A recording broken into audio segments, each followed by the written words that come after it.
guys, good afternoon, happy Sunday to everyone. Kumakain ako ngayon, ito po ang aking mga ulam, Sunday eating with myself, the tortang talong na brown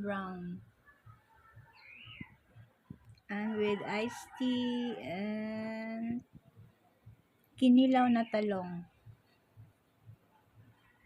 with rice and have avocado.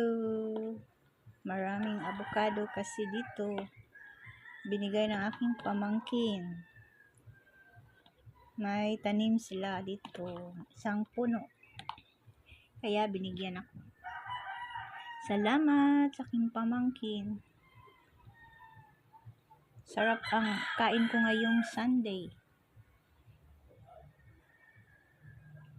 Hinilaw na talong.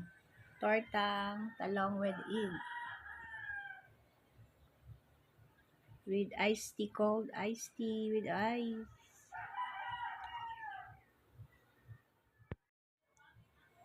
Sarap ng aking kain ngayon. Thank you for watching, everyone.